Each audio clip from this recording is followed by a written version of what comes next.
tema kita hari ini, kalau ada di antara saudara yang sering bertanya begini, kenapa ya hidupku sekarang seperti ini? Kenapa ya aku ini kok begini? Kenapa pekerjaanku begini? Kenapa keluargaku seperti ini? Kenapa bisnisku begini?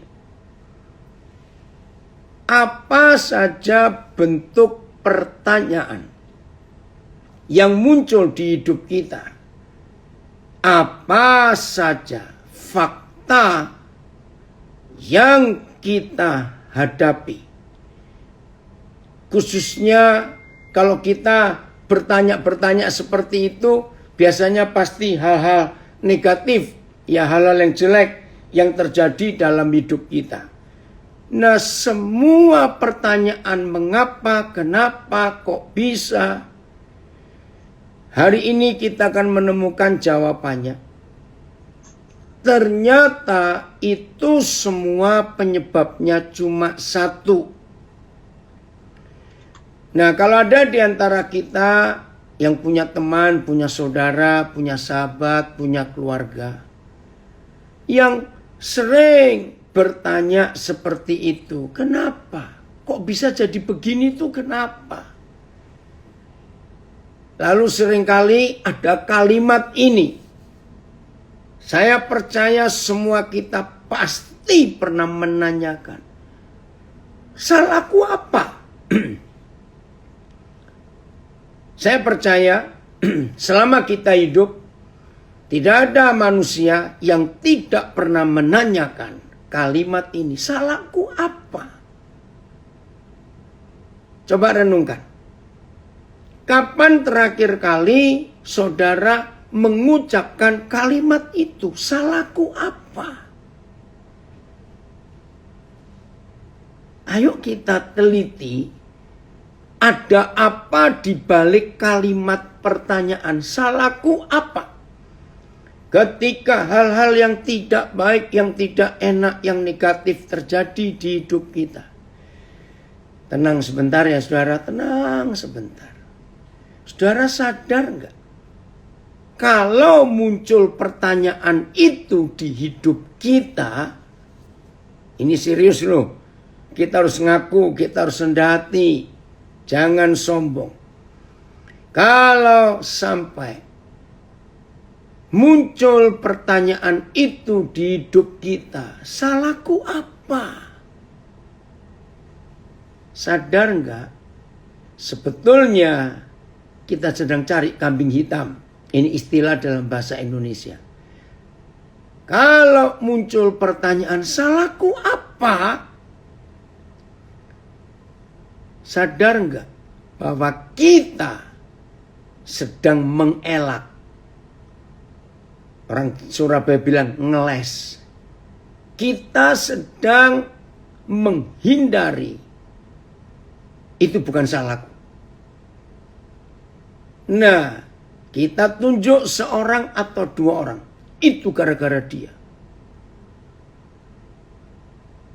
Saudara, sadar nggak bahwa ini adalah ciri khas, itu karakter dasar manusia. Dan itu sudah terjadi di hidup nenek moyang manusia, yaitu Adam. Masih ingat waktu Tuhan tegur dia, kan aku sudah bilang, yang lain buah-buah ini boleh kau makan. Tapi yang ini jangan. Ingat ya? Masih ingat terus Adam jawab apa? Aku nggak salah. Tapi perempuan yang kau berikan kepadaku itu. Itu kata-kata jahat saudara. Tapi perempuan yang kau berikan kepadaku itu. Yang menyuruh aku makan buah ini. Harusnya Hawa protes dong. Harusnya. Protesnya begini. Kalau misalnya saya ini Hawa. Protesnya gini. Ya kenapa lu mau makan yang gua kasih? Loh, betul tidak? Tapi itulah manusia. Salahku apa? Itu mencari penyebab. Saudara, dalam berita-berita kriminal, ya, dalam berita-berita kriminal yang kita sering dengar, narkoba, orang ketangkap, pembunuhan, pencurian, dan sejenisnya. Selalu para pelaku itu, nah itulah manusia, pasti mengelak. Terus nyalakan, itu gara-gara dia. Aku maunya nggak begitu, tapi dia cari gara-gara. Maaf, seringkali kita melakukan itu. Nah, supaya tidak ada lagi pertanyaan di hidup kita, ketika hal-hal negatif, hal-hal yang jelek terjadi di hidup kita, maka stop, hentikan pertanyaan salahku apa. Karena itu kita akan melemparkan tanggung jawab yang seharusnya kita pegang, kita serahkan tanggung jawab ke orang lain. Kalau saudara masih ingat, Tuhan Yesus kan pernah hilang bukan? Waktu umur 12 tahun, itu ada di Lukas 2. Nah, 3 hari loh, ayah ibunya mencari baru ketemu.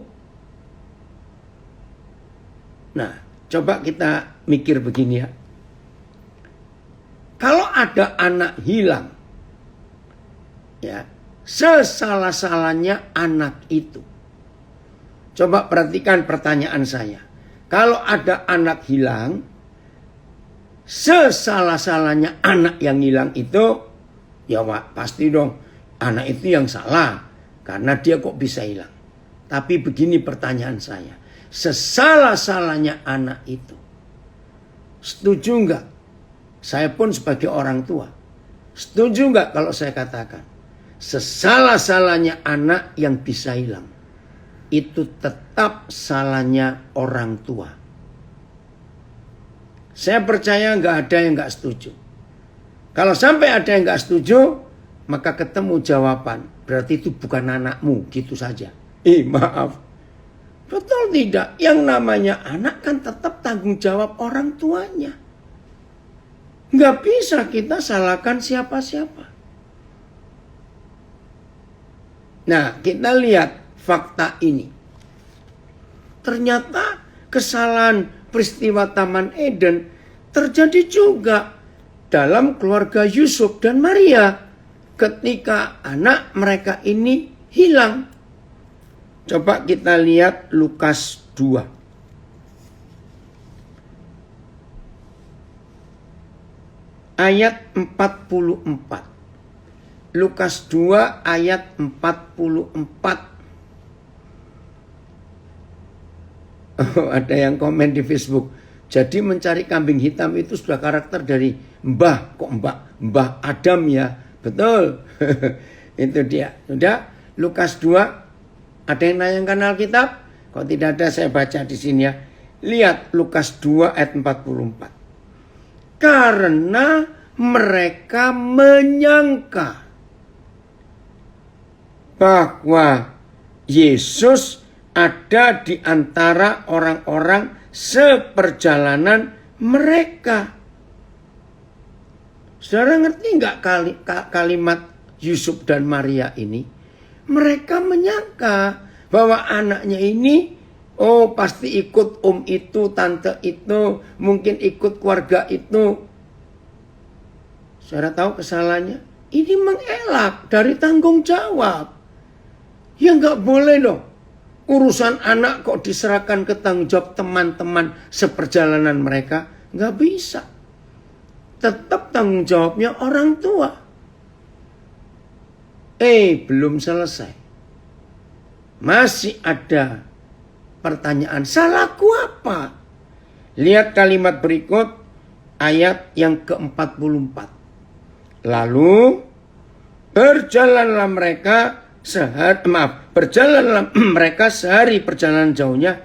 Lalu, nah kata lalu ini kita akan menemukan ini mengelak lagi.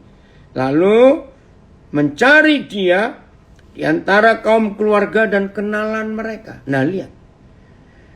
Jadi cari lagi kambing hitam. Oh, mungkin di sepupu kita, di adik kita, di rumah mereka. Oh, mungkin siapa lagi? Di kenalan kita. Karena anak kita tuh biasa main ke situ. Saudara lihat. Ini sikap manusia yang selalu cari alasan. Maka itu hari ini, kalau ada di antara kita yang sedang mencari-cari siapa ya? Aku ini, maaf. Aku ini sampai bisa masuk LP ini gara-gara siapa ya? Maaf. Bisnisku berantakan. Itu gara-gara dia. Oh, aku ini begini. Itu gara-gara dia. Nah, hari ini stop semua. Semua pertanyaan-pertanyaan ini ya akan terjawab dengan tema yang kita pelajari hari ini. Pilih siapa yang kita izinkan memerintah di hidup kita. Lagi sekali, semua hal yang tidak baik, yang mencelakakan sekalipun, yang merugikan, bahkan yang menghancurkan hidup kita. Stop cari salahnya siapa. Semua itu terletak di pilihan kita. Siapa yang kita pilih untuk memerintah di hidup ini. Nah, ini bedanya manusia dengan binatang. Ya, serius ini, jangan ada yang tersinggung. Ini bedanya antara manusia dengan binatang. Binatang itu tidak perlu siapa yang mengatur hidupnya, nggak perlu. Binatang itu nggak punya pilihan. Ya, yang namanya binatang tidak punya pilihan. Sebab Tuhan ciptakan mereka ya begitu. Maka itu cara hidup, pola makan, semuanya yang namanya binatang ya dari dulu ya begitu. Tidak ada inovasi, tidak perlu revolusi, tidak perlu ada apa-apa. Ya binatang dari dulu ya begitu. Coba. Siapa pernah ngitung? Saya sih pernah ngitung. Ya, istri saya tahu akan hal itu. Maksimal ya. Saya itu bisa makan satu masakan. Ya, saya tahu istri saya juga sering sibuk. Saya nggak pernah nuntut. Tapi dia tahu. Saya ini maksimal. Kalau masakan yang sama, 3 hari berturut-turut saya masih bisa. Tapi kalau sudah lewat 3 hari, maaf, enak juga. Nah, itu manusia. Saudara pernah sadar nggak sih? Binatang itu menu makanannya nggak pernah berubah. Dari dia pertama kali bisa makan, sampai dia mati, menunya yaitu. Sadar nggak sih? Kalau manusia nggak bisa. Nah, saya nggak tahu. Di antara saudara coba hitung. Kalau saya maksimal 3 hari saya masih bisa makan masakan yang sama. Tapi kalau sudah hari keempat, aduh, itu sudah lain lagi ceritanya. Nah, masing-masing saudara coba temukan. Bayangkan binatang itu nggak punya pilihan. Ya begitu terus. Jadi dalam hidup kita sangat harus kita pilih. Siapa yang memerintah, yang mengatur hidup ini. Nah, kalau sudah ketemu siapa yang memerintah, yang mengatur hidup ini, barulah kita tahu apa yang kita tahu? Yaitu tadi. Jadi apa hidup ini? Ternyata sangat ditentukan. Siapa yang kita izinkan memerintah dalam hidup ini. Saya beri contoh. Bisa enggak hawa nafsu? Hawa nafsu pun ada banyak. Hawa nafsu percabulan. Hawa nafsu kerakusan, ketamakan. Dan banyak jenis hawa nafsu yang lain. Emosi yang tak terkendali. Dan macam-macam lagi. Saudara perhatikan. Apa yang terjadi kalau ada seorang yang dalam hidupnya memilih hawa nafsu itu memerintah dirinya? Tergantung hawa nafsu apa. Saya percaya kita semua akan tahu orang itu akan jadi apa. Betul tidak? Orang itu akan jadi apa? Maka kita akan tahu. Wih, ngeri sekali. Tergantung hawa nafsu apa yang dia izinkan untuk memerintah dalam hidupnya. Puji Tuhan. Kalau saudara dan saya memutuskan, biar hanya Tuhan Yesus saja yang memerintah di hidupku. Kisah Rasul pasal 2. Ini khotbah Petrus yang luar biasa. Kisah Rasul pasal 2. Ayat sebentar ya. Kisah Rasul pasal 2 ini khotbah Petrus yang sangat luar biasa. Dan itu merubah hidup setiap orang yang mendengar perkataan itu. Kisah Rasul 2 ayat 36. All Israel then know this. There is no longer room for doubt. Hei orang Israel, kamu harus tahu. Tidak ada lagi keraguan-raguan tentang Yesus maksudnya. God made him Master and Messiah. Bapa di surga menjadikan Yesus itu Tuhan dan Mesias. This Jesus whom you killed on a cross. Itulah Yesus yang kau salibkan sampai mati. Terjemahan baru. Jadi seluruh kaum Israel harus tahu dengan pasti. Yakinkan lagi. Bahwa Tuhan, Yahweh Tuhan telah bukan akan membuat Yesus yang kamu salibkan itu menjadi Tuhan dan Kristus.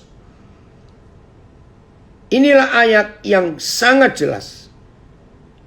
Saudara, di kelompok mayoritas ada orang-orang tertentu yang suka meledek dan itu kesalahan gereja. Tidak mengajar jemaat mengerti kebenaran. Ingat, yang berapa waktu yang lalu datang orang aneh yang memaksa, tunjukkan kepada saya. Mana ada ayat Yesus itu Tuhan. Ternyata itu dalam cerita mereka, saya juga nggak tahu. Ada beberapa orang Kristen jadi murtad karena diombang-ambingkan oleh cara ngomong orang yang pintar itu. Untung dia sudah nggak ada. Nah, saudara, ini ayat yang begitu jelas bahwa Yesus itu Tuhan. Yahweh Tuhan Bapa di surga yang menjadikan itu. Nggak usah ragu-ragu. BIS.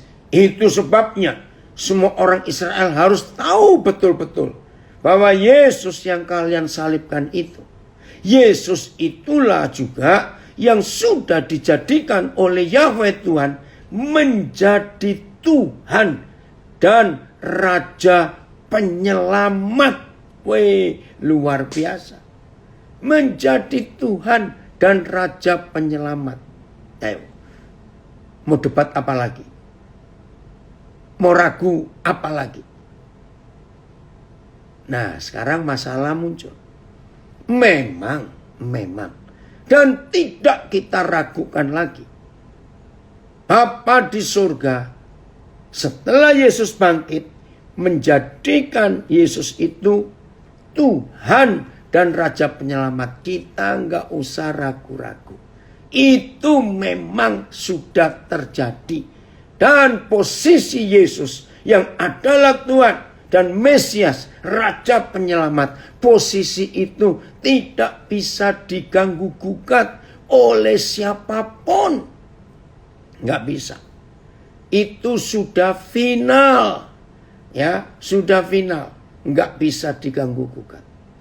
Masalahnya bukan kepada posisi dan kedudukan Yesus Kristus itu Tuhan dan Raja Penyelamat. Masalahnya bukan di situ. Itu sudah paten, itu sudah baku, itu sudah pasti. Nggak bisa diotak-atik.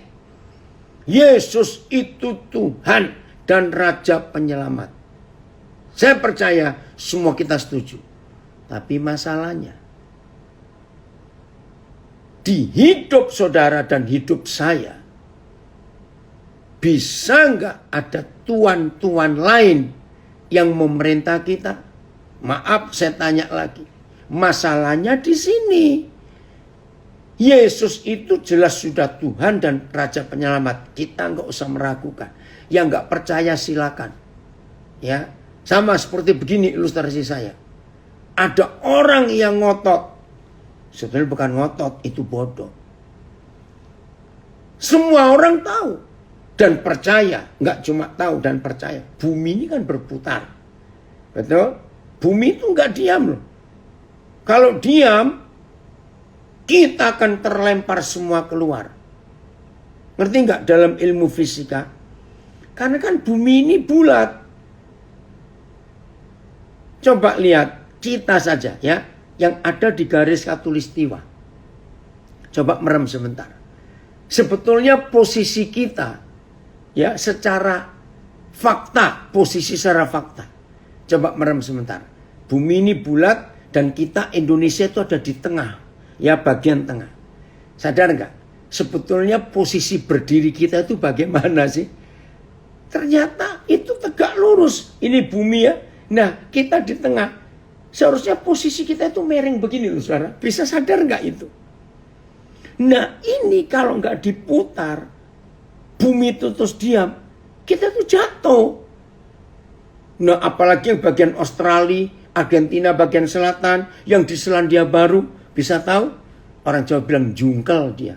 Kepalanya di bawah karena bumi ini bulat. Jadi nggak usah diragukan, bumi ini berputar.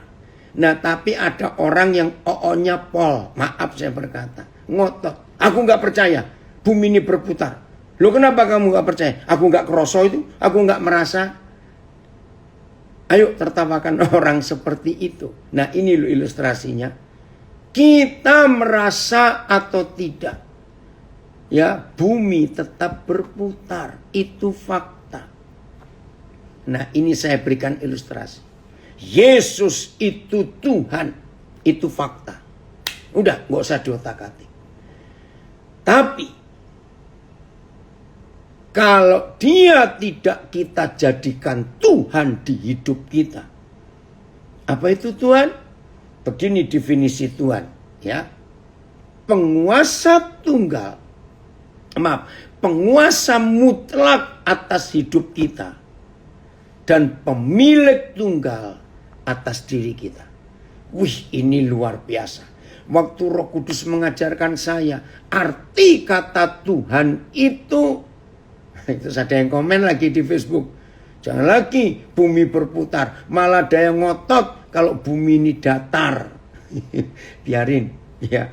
Saudara, dia itu Tuhan artinya ada di dua kalimat ini.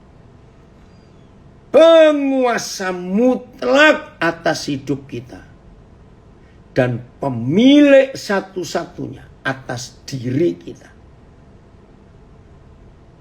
Berarti kalau kita menyebut dia Tuhanku, my Lord, maka saudara dan saya tidak boleh dimiliki oleh siapapun lagi. Kalau kita menjadikan Yesus itu Tuhan, maka tidak boleh ada siapa lagi yang berhak ngatur hidup kita. Masih ingat Tuhan Yesus berkata? Kita lihat Lukas 14. Coba ya, Lukas 14. Bagi yang tidak mengerti, maka orang berkata, Yesus itu sadis ya, pemecah belah keluarga. Saya pernah didebat oleh seorang gara-gara ayat ini. Yesus itu sadis ya, nggak cuma kejam, pemecah belah keluarga. Loh, dari mana kamu bilang itu? Nah, dia baca ayat ini. Ayat yang ke-26. Lukas 14 ayat 26. Dan betul. Ya. Terima kasih Erik. Ya. Jikalau seorang datang kepadaku, dengar ini. Yang ngomong Tuhan Yesus. Dan ia tidak membenci bapaknya, tidak membenci ibunya, tidak membenci istrinya, tidak membenci anak-anaknya, tidak membenci saudara-saudaranya laki-laki atau perempuan, bahkan tidak membenci nyawanya sendiri, ia tidak dapat menjadi muridku. BIS. Kalau orang datang kepadaku, tetapi lebih mengasihi ibunya, bapaknya, istrinya, anak-anaknya, saudara-saudaranya, malah lebih mengasihi dirinya sendiri, ia tidak bisa menjadi pengikutku. FAYH. Setiap orang yang ingin menjadi pengikutku harus mengasihi aku lebih daripada ia mengasihi bapaknya, ibunya, istrinya, anak-anaknya, saudara-saudaranya, bahkan lebih daripada mengasihi nyawanya sendiri. Kalau tidak, ia tidak dapat menjadi muridku. Terjemahan berikut, saya nggak tahu ini apa ini ya. Siapa yang mau mengikut aku, tetapi ia tidak mau meninggalkan bapak, ibu, istri, anak, saudara laki, saudara perempuannya, maka dia tidak dapat menjadi pengikutku. Dia harus mengasihi aku lebih daripada hidupnya sendiri. The message coba Erik, the message. Ya, apa itu? Anyone who comes to me, setiap orang yang datang kepadaku, but refuses, tapi menolak, to let go of, jadi menolak, meninggalkan ayahnya, ibunya, istrinya, anak-anaknya, saudara-saudara laki, saudara perempuannya, yes, even one's own self, sekalipun itu nyawamu, hidupmu sendiri. Kalau kamu nggak mau menolak itu, meninggalkan itu, berarti mengasihi diri sendiri. Can't be my disciple, nggak akan jadi muridku. Nah saudara, jangan dibaca dengan nada negatif. Lukas 14 ayat 26. Bukan. Ini sama sekali tidak ada kenegatifan. Lalu apa? Ini bicara tentang siapa yang kita pilih jadi Tuhan di hidup kita. Siapa? Jadi pada pemikiran itu, saudara dengarkan ini. Jadi kalau Tuhan seperti ini, maka itu saya bisa katakan, maka dia itu pemilik tunggal atas hidup kita. Enggak boleh ada yang lain. Maka itu siapa yang lebih kita, siapa yang kita kasih selain Tuhan, nah itu yang membuat kita enggak bisa jadi muridnya. Oh, Tuhan kita luar biasa. Pemiliknya tetap Tuhan. Bukan orang tua kita, keluarga kita, siapapun. Bahkan diri sendiri pun enggak boleh kita miliki. Semuanya itu milik Tuhan. Oh, ini luar biasa. Terima kasih Bapak untuk fakta ini. Nah, terus yang kedua, saya pakai sistem militer. Karena kalau pakai sistem militer kita tahu prajuritnya begini. Sistem militer itu dipakai sama di seluruh dunia. Sama, saya katakan. Negara mana saja. Sistem militernya itu sama. Walaupun tidak semua kita pernah jadi anggota militer, tapi semua kita tahu prinsip ini. Dan itu luar biasa. Kalau kita hidup di dalam sistem militer ini, maka Lukas 14 ayat 26 itu gampang kita mengerti. Begini, yang namanya prajurit, kalau diperintah oleh komandannya, cuma ada dua kata yang boleh diucapkan. Siap, laksanakan. Betul? Masih ingat Tuhan Yesus pernah berkata, ada orang mau jadi murid Yesus. Guru, bolehkah mengikut engkau? Tapi izinkan aku untuk menguburkan bapakku. Karena ayah orang ini baru meninggal. Jawaban Tuhan Yesus aneh. Hei, yang mati biar ngubur orang mati. Kan gak mungkin. Nah, ayat itu, firman itu akan gampang kita mengerti kalau kita memakai sistem militer. Prajurit yang diperintah oleh komandannya, saya ulangi, prajurit yang diperintah oleh komandannya, setelah berkata siap, laksanakan. Tolong jawab, mengerti. Bisa enggak prajurit itu berkata, maaf komandan, istri melahirkan. Maksudmu? Betul? Maaf komandan, ayahku sakit keras sedang kritis. Ini hukum militer. Enggak bisa. Apapun situasi keadaan prajurit, maka perintah komandan adalah fakta yang harus diikuti. Nah, kalau saudara memakai sistem militer ini, akan mudah mengerti apa yang Tuhan Yesus inginkan atas hidup kita. Jelas ya? Oh, terima kasih Tuhan, Engkau luar biasa. Nah, itulah Yesus yang adalah Tuhan dalam hidup kita. Catat lagi sekali.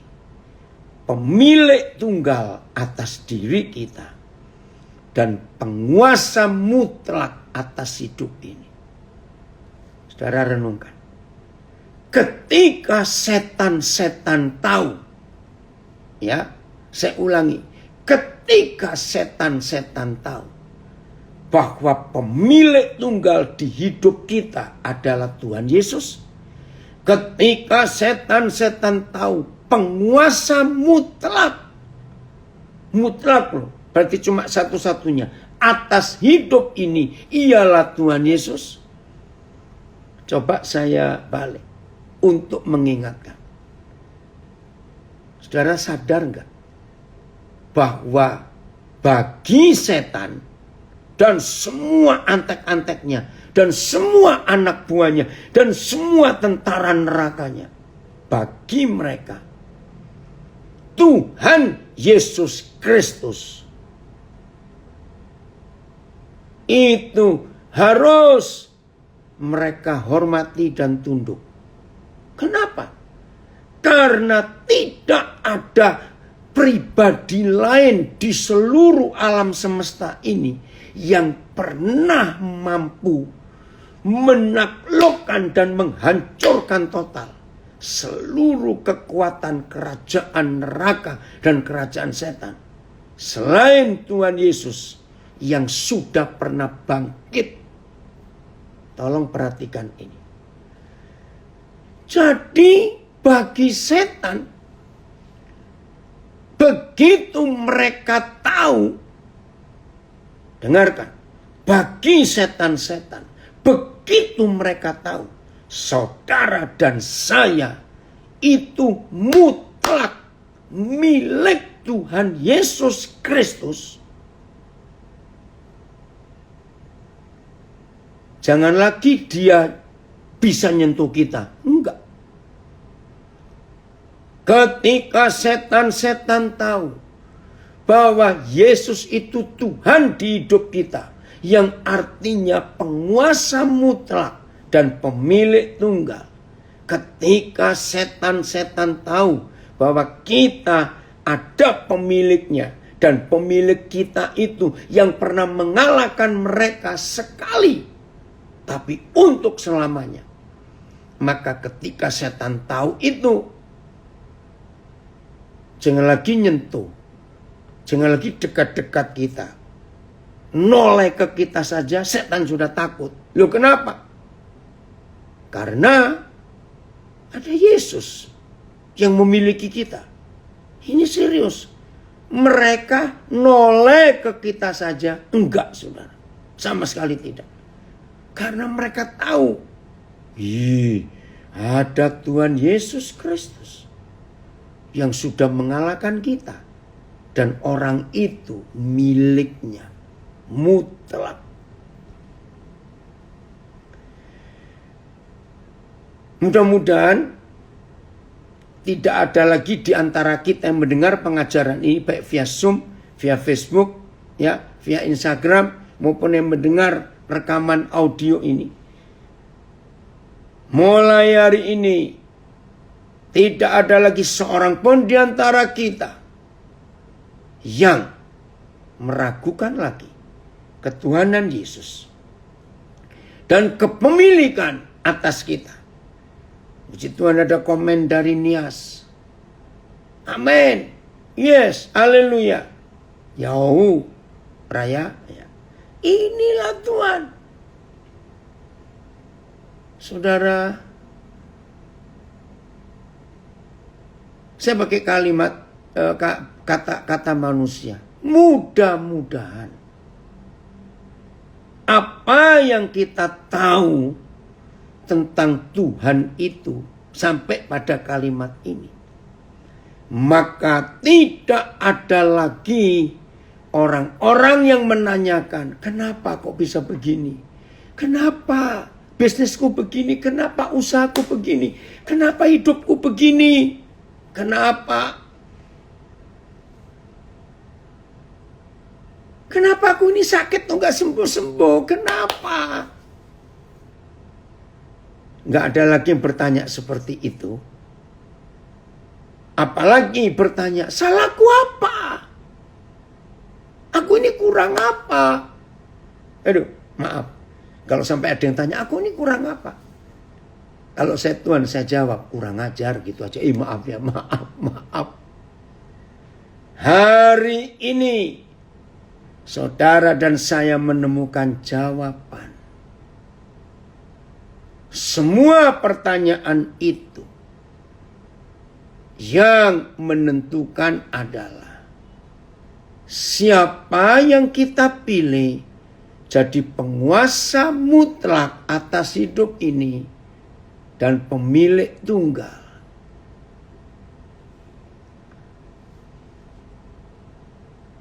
Ada komen di Facebook, berarti saat kita meragukan kemahakuasaan Tuhan, kita akan disambar sama si kunyuk. Betul. Karena begitu saudara dan saya mulai meragukan, betul enggak ya? Betul enggak ya? Tuhan bisa enggak ya? Saat itu setan akan menyambar. Maka itu masih ingat 1 Petrus 5 ayat yang ke-8 dan 9. Hati-hati. Si iblis itu selalu berjalan keliling mencari mangsa. Siapa mangsanya? Orang yang lengah. Ayo hari ini kita menyadari konsep ini. Ada yang nambahkan, hai maut, di manakah kemenanganmu? Hai maut, di manakah sengatmu? 1 Korintus 15 ayat 55. Betul. Nggak ada lagi. Tapi begitu setan-setan tahu, maut tahu, kita keluar dari kepemilikan tunggal dan penguasaan mutlak atas Tuhan Yesus di hidup kita, ceritanya akan lain. Terima kasih Bapa untuk kebenaran ini. Biar kita semua hidup sungguh-sungguh. Mulai hari ini membuat Tuhan betul-betul menjadi Tuhan. Gak hanya kita sebut Tuhan, Tuhan, Tuhan. Oh Tuhan tolong. Oh Tuhan, Tuhan Yesus Tuhan. Enggak cuma begitu. Tapi betul-betul dia itu Tuhan. Terima kasih Tuhan. Ada komen di Instagram saya. Tuhan tidak bisa dibatasi oleh apapun. Semua bisa berlalu. Tapi firman Tuhan tetap abadi. Forever. Amin. Luar biasa. Inilah konsep yang kita harus tahu dalam hidup kita. Siapa yang jadi Tuhan di hidup ini, maka Tuhan akan nyata di hidup kita. Hebat ya, cuma mengakui lalu kita izinkan dia berkuasa atas hidup ini. Maka hasilnya akan luar biasa, saudara. Bapak, terima kasih. Ya, baca lagi. Amin. Tuhan Yesus mutlak berkuasa atas hidupku. Oh, persilakan. Izinkan Tuhan berkuasa atas hidup kita. Aman hidup ini. Sungguh. Nah, Kolose 2 ayat 13 sampai 15. Ada yang bertanya, mengapa masih banyak orang ragu-ragu? Jawabannya, karena belum kenal. Nah, maka itu dengan Kolose 2 ayat 13 sampai 15 ini, kiranya tidak ada lagi orang yang meragukan Tuhan Yesus. Ya, nggak ada lagi. Oke, ini dahsyat ayat ini. Kamu juga, kita juga dahulu, meskipun dahulu mati oleh pelanggaran, ya, dahulu mati oleh pelanggaran kita, oleh pelanggaranmu, dan oleh karena tidak disunat secara lahiriah, tidak mengikuti aturan-aturan hukum Tuhan dulu, ya, tetapi telah dihidupkan Yahweh Tuhan bersama-sama dengan Kristus Yesus Tuhan itu. Saya baca lagi ya. Terima kasih Bapak. Kamu juga meskipun dahulu mati oleh pelanggaranmu dan oleh karena tidak disunat secara lahiriah, tidak melakukan hukum ini hukum itu, ya namanya manusia, telah, puji Tuhan, ini loh posisi kita, telah dihidupkan Tuhan bersama-sama dengan Dia. Sudah. Kapan? Kapan itu terjadi? Sesudah Tuhan Yesus. Terima kasih, terima kasih. Sesudah Tuhan Yesus mengampuni segala pelanggaran kita. Sesudah Tuhan Yesus menghapuskan semua kejahatan kita. Sesudah Tuhan Yesus. Ngeri. Menghancurkan semua belenggu-belenggu dosa. Haleluya, terima kasih. Terus bagaimana caranya? Ini penting. Bagaimana caranya? Semua pelanggaran kita sudah diampuni. Semua kejahatan kita sudah dihapus. Semua belenggu-belenggu dosa yang mengikat kita, merantai kita sudah dihancurkan. Lihat ayat 16. Maaf, ayat 14. Terima kasih Bapak. Caranya dengan menghapuskan surat hutang. Jadi walaupun ada di antara kita tidak pernah punya hutang kepada orang, kepada bank, di dalam hukum dosa, saudara dan saya tetap berhutang kepada setan dan neraka. Catat. Jadi semua perbuatan dosa itu dianggap hutang oleh si kunyuk itu. Nah, Tuhan Yesus menghapuskan surat hutang itu. yang oleh ketentuan-ketentuan hukum. Hukumnya siapa? Hukumnya neraka, hukumnya kerajaan si kunyuk itu. Yang oleh ketentuan-ketentuan hukum mendakwa dan mengancam kita. Ngeri loh. Saya percaya semua kita ngerti ini. Saudara tahu nggak? Iblis itu kalau memberi apa-apa kepada manusia nggak pernah dianggap gratis. Orang Jawa bilang ada pamrih. Harus bayar. Ingat, semua dosa dan kejahatan yang kita lakukan itu dianggap hutang oleh setan. Dan hutang itu ada suratnya. Nah, surat hutangnya setan itu isinya ancaman dan dakwaan. Maka itu orang yang berbuat dosa dikejar terus rasa salah. Karena surat hutang, bayar kamu, bayar kamu, bayar. Itu setan. Tapi puji Tuhan, Tuhan Yesus menghapuskan surat hutang itu. Jadi dakwaan dan ancaman iblis tidak berlaku lagi. Kalau saudara dan saya sudah menjadikan Yesus itu pemilik tunggal atas hidup kita dan penguasa mutlak, surat hutang itu bebas. Dan itu ditiadakannya. Wih, ini keren sekali.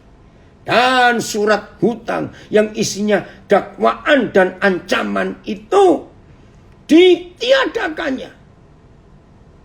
Dihapuskannya dengan memakukannya, haleluya, pada kayu salib.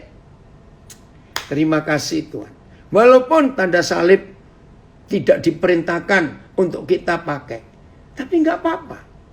Setiap kali kita lihat salib itu, ingat Kolose 2 ayat 14 ini.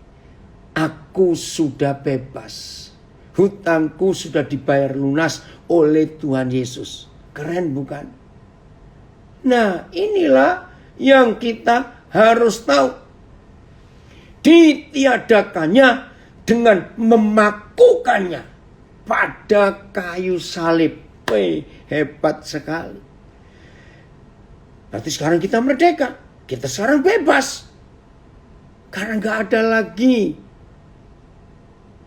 Jadi istilahnya ya, dengar ini baik-baik. Jangan buat hutang baru pada si kunyuk. Dengar gak? Jadi mulai hari ini, jangan buat hutang baru kepada si kunyuk. Jangan. Terima kasih Papa untuk kasihmu.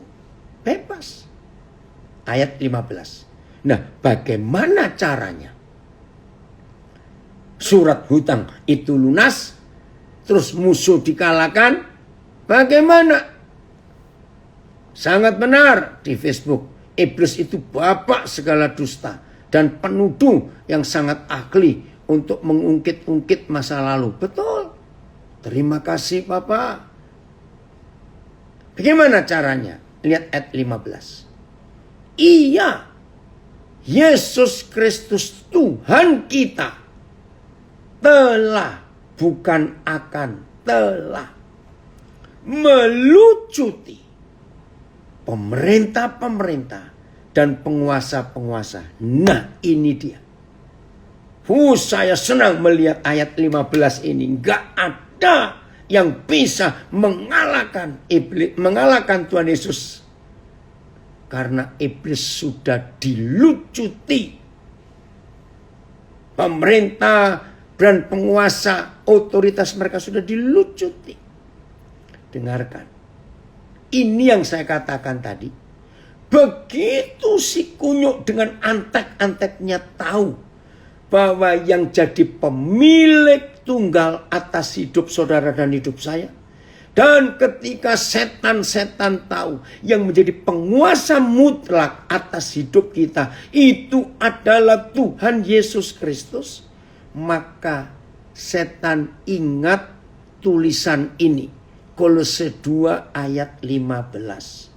Bahwa Yesus telah melucuti mereka. Dan gak cuma dilucuti, ini ilmu perang, ini hukum perang. Setelah dilucuti, menjadikan mereka tontonan umum. Saudara masih ingat zaman perang dulu? Negara yang kalah dalam peperangan, maka dari panglimanya, jenderal tertingginya, sampai prajurit anak buahnya, itu biasanya diarak. Tahu kata diarak ya? Dibaris. Biasanya nggak pakai baju atau ditelanjangi atau cuma pakai pakaian dalam dan dirantai, nggak ada pangkat-pangkat, nggak ada senjata. Ingat nggak dalam sejarah perang begitu? Ini yang tertulis. Maka itu setan nggak akan pernah bisa menyentuh saudara dan saya. Jangan lagi nyentuh, noleh saja tidak. Kalau mereka tahu siapa pemilik tunggal di hidup kita dan siapa penguasa mutlaknya. Kalau mereka tahu hanya Tuhan Yesus yang kita beri tempat seperti itu. Setan ingat tulisan ini. Bahwa mereka sudah dilucuti habis persenjataan mereka. Lalu mereka diarak menjadi tontonan umum. Mereka malu. Mudah-mudahan semua kita mengerti. Maka itu ini prinsip penting dalam hidup kita. Siapa yang jadi Tuhan atas hidup ini, disitulah Tuhan akan berdaulat atas hidup kita. Saya baca lagi ya. Terima kasih. Ia telah melucuti pemerintah-pemerintah dan penguasa-penguasa. Itulah setan-setan dengan segala begundalnya, dengan segala antek-anteknya. Sudah dari yang paling tinggi sampai paling rendah telah dilucuti oleh Tuhan Yesus. Dan menjadikan mereka tontonan umum. Dibaris, dipermalukan. Dalam kemenangannya atas mereka. Hebat. Tambahan ayat 16. Karena itu, janganlah kamu biarkan orang menghukum kamu. Mengenai makanan, mengenai minuman, mengenai hari raya ini, hari raya itu. Mengenai bulan baru, ataupun hari sabat. Ini loh. Maka itu sedih kalau di zaman seperti ini ada gereja ingin kembali ke zaman Taurat. Pakai pakaian ini, pakai baju itu, pakai cara ini. Saudara, itu sudah lewat.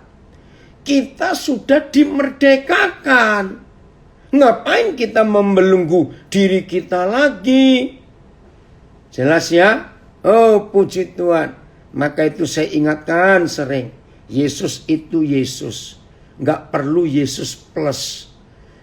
Plus ini, plus itu, plus daun palem, plus minyak ini, plus sudahlah. Plus baju ini, plus banner, plus apa, nggak ada. Yesus itu Yesus. Jangan ditambahi macam-macam. Nanti dia malah lucu. Saya sering berkata kepada beberapa saudara saya yang tata cara ibadahnya aneh-aneh. Ganti jubah ini, ganti jubah itu. Ini saya cuma guyon, jangan tersinggung. Kalau tersinggung ya itu orangnya. Saya sering ngomong, kamu tuh kayak wayang potehi saja. Yang nggak tahu wayang potehi, nggak usah tahu. Itu wayang apa? Itu wayang Tionghoa. Ya, ngeri, nggak begitu. Nggak begitu. Tuhan Yesus itu Yesus. Nggak perlu ditambah apa-apa lagi. Jadi sekarang jelas ya, lewat Kolose 2 ayat 13 sampai 16 ini. Wow, hebat. Maka itu ketika setan-setan tahu bahwa penguasa tunggal atas hidup kita itu hanya Tuhan Yesus. Dan pemilik tunggal atas hidup kita itu adalah Tuhan Yesus. Dan penguasa mutlak itu juga Tuhan Yesus. Maka setan-setan gak berani menyentuh kita. Noleh aja tidak. Hebat. Jadi kita gak ada yang perlu kita takutkan lagi. dalam hidup ini. Ayat terakhir. Akhirnya saudara dan saya bisa berkata seperti Paulus. Kolose 2 ayat 15 keberapa terjemahan. Oke. BIS. Pada salib itu Kristus membuat segala roh-roh yang memerintah dan berkuasa menjadi tidak berdaya lagi. Terima kasih Tuhan. Mereka dijadikan tontonan umum pada waktu Kristus menggiring mereka. Haleluya. Sebagai tawanan dalam pawai kemenangannya. Hore. Harusnya begitu. FIA. Dengan demikian, kuasa iblis untuk mendakwa saudara atas dosa telah ditiadakan. Dan secara terbuka Tuhan memperlihatkan kepada seluruh dunia kemenangan Kristus di salib, di mana semua dosa saudara dihapuskan. Terjemahan berikut. Ia telah mengalahkan para pemerintah dan penguasa rohani. Dengan salib, Tuhan telah menerima kemenangan dan mengalahkan para pemerintah dan penguasa rohani itu. Ia menunjukkan kepada dunia bahwa mereka tidak berkuasa sama sekali. Terjemahan berikut. Pada salib itu, Al-Masih membuat segala roh yang berkuasa dan memerintah menjadi tidak berdaya. Dan secara terang-terangan mempermalukan mereka dalam kemenangannya. Setelah ditolakkannya segala perintah dan segala kuasa, maka dipermalukannya sekaliannya itu nyata-nyata. Serta beroleh kemenangan atasnya oleh salib. Ya udah. Terima kasih. Roma pasal 8. Jadi saudara yang masih bertanya-tanya kenapa kok bisa? Ini jawabannya. Periksa siapa yang jadi Tuhan di hidup kita. Kalau Yesus aman semuanya. Roma 8 ayat yang ke-35 mulai. 35 sampai 39. Terima kasih, agak panjang pembacaan. Siapakah yang akan memisahkan kita dari kasih Kristus? Ini pertanyaan. Kalau Yesus sudah jadi Tuhan kita, enggak ada yang bisa memisahkan kita dari kasih Bapa kita, dari kasih Tuhan Yesus. Penindasan, atau kesesakan, atau penganiayaan, atau kelaparan, atau ketelanjangan, atau bahaya, atau pedang. Maaf. Saudara-saudara yang ada di dalam LP, isi kalimat ini dengan semua kesulitan dan penderitaan saudara alami. Tidak ada lagi yang bisa memisahkan kita. Baik yang di dalam LP, maupun yang di rumah sakit, maupun yang dalam penderitaan berat sakit ini. Ada saudara dari Semarang, saya belum pernah ketemu, yang hari-hari ini sedang mengeluh, sudah sekian tahun, sudah berdoa, doa puasa, doa kelepasan. Karena dia kena autoimun. Hari ini dengar firman Tuhan ini, seorang dari Semarang atau di mana saja. Jangan tanya kenapa, mengapa, periksa siapa jadi Tuhan di hidup kita. Saya ulangi ya 35. Siapakah yang akan memisahkan kita dari kasih Kristus? Nggak ada. Penindasan, kesesakan, penganiayaan, kelaparan, ketelanjangan, bahaya, atau pedang. Seperti ada tertulis ayat 36. Oleh karena engkau, kami ada dalam bahaya maut sepanjang hari. Kami telah dianggap sebagai domba-domba sembelihan. Tetapi, ini ayat 37. Maaf, ya. Tetapi, dalam semuanya itu, kita lebih daripada orang yang menang oleh Dia yang telah mengasihi kita. Nah, proklamasi ini harus terjadi di hidup kita. Mulai ayat 38. Roma 8, 38, 39 harus jadi proklamasi, jadi kemenangan buat kita. Sebab aku yakin bahwa baik maut maupun hidup, baik malaikat-malaikat maupun pemerintah-pemerintah, baik yang ada sekarang maupun yang akan datang. Disebut semuanya. Baik atau kuasa-kuasa, baik yang di atas maupun yang di bawah, ataupun sesuatu makhluk lain. Paulus juga bisa kata-kata. Maka itu kalau saudara dan saya jelas menemukan siapa yang kita izinkan memerintah di hidup ini. Kalau itu adalah Yesus Kristus Tuhan. Lihat ayat 39 kalimat terakhir. Semua tadi sebutlah. Kalau nggak ada di daftar ini Roma 8, saudara sebut lain lagi. Tidak akan dapat memisahkan kita dari kasih Tuhan yang ada dalam Kristus Yesus Tuhan kita. Wih, luar biasa saudara. Nggak ada. Sebutkan apa saja. Corona, COVID-19, tekanan hidup. Pokoknya jangan ada dosa ya, kita bertobat. Tidak akan dapat memisahkan kita dari kasih Tuhan yang ada dalam Kristus Yesus Tuhan kita. Enggak ada. Erik coba lihat berapa terjemahan ayat yang ke-37. Ya. Kita mau lihat ini. Luar biasa. Betul, komen di Facebook, di dalam Tuhan Yesus Kristus tidak ada nasib atau takdir. Yang ada masa depan yang dijamin oleh Bapa. Amin. Puji Tuhan. Ya. Ini lihat. Ayat 37, oke. Saya langsung baca BS. Tidak. Malah di dalam semuanya itu kita mendapat kemenangan yang sempurna oleh Dia yang mengasihi kita. FIA. Namun demikian, kemenangan yang gemilang akan kita miliki melalui Kristus yang sangat mengasihi kita sehingga rela mati bagi kita.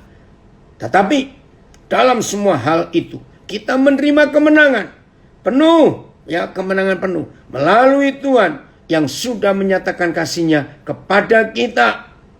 Tapi dalam segala perkara itu kita sangat menang oleh sebab Dia yang mengasihi kita. Tidak, sebaliknya dalam semua perkara itu kita menang. Kita menang telak oleh Dia yang telah mengasihi kita. Tetapi dalam semua perkara itu kita sangat menang oleh Dia yang mengasihi kita. Oke. Cukup sampai di situ. Saudara, inilah janji tentang ketuhanan Yesus di hidup kita. Hebat. Jelas ya? Maka itu mulai hari ini tidak ada seorang pun di antara kita yang dikalahkan lagi. Jadi jawabannya jangan tanya macam-macam. Ya, supaya kita hidup dalam kebenaran. Nah, bahkan dalam hal seperti ini pun, maaf ya saudara, doa-doa dari pendeta siapapun itu enggak penting. Begini masalahnya, kita bisa minta doa dari pendeta-pendeta hebat, hamba-hamba Tuhan yang penuh kuasa dan urapan, bisa. Tapi tetap yang menentukan bukan doa para hamba Tuhan itu. Yang menentukan adalah siapa yang kita pilih jadi penguasa mutlak atas hidup kita dan pemilik tunggal. Begitu kita sudah memutuskan hanya Yesus Tuhan, gak usah didoakan banyak orang. Jalani hidup itu dalam ketaatan, maka hal-hal ajaib terjadi. Maka itu saya itu malas mendoakan orang. Karena urusannya Tuhan dengan orang itu, bukan urusannya dengan saya.